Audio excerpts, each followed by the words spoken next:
Alarm за Штип. Дури 11% од становите се под хипотека и нивните сопственици се кираџии на банките. Ова го покажува последниот извештај на Агенцијата за катастар, според кој од вкупно 31.600 станови, дури 3.500 се под хипотеки, што Штип го прави петти најзадолжен град во државата. Ова според економистите е исклучително лош показател за економската состојба на штипјани. Ова треба се свати во негативна смисла, дека граѓаните се премногу задолжуваат, затоа сме на таа ранг листа пети.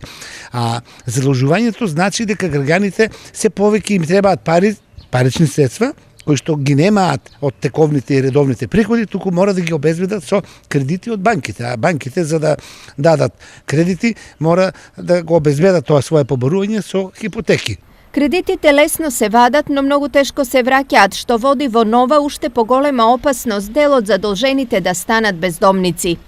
Доколку не се во можност да ги сервисират навреме, со одредена, да речеме 2-3-5 месеци, банките имаат можност и право да пристапат кон реализација, односно наплата на своето парично поборување по пат на продажба на хипотекарниот имот кој што е задолжен од страна на граѓаните.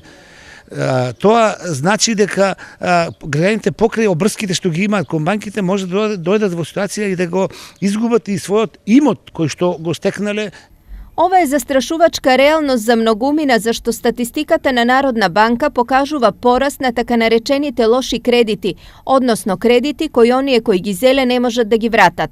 Во источниот регион банките од граѓаните не можат да наплатат дури 3 милиони евра. Најлошо е во Штип, но ништо поарно не е ниту во другите општини од регионот, барем ако се суди според хипотеките на становите. Кога во прашање се хипотеките, веднаш по Штип доаѓа Кочани со 9,7% од вкупниот број станови кои се под хипотека. Во Свети Николе 8, Проби Штип 5,8%, Виница 5,2%, Делчево 4,10% и Берово 3,5%.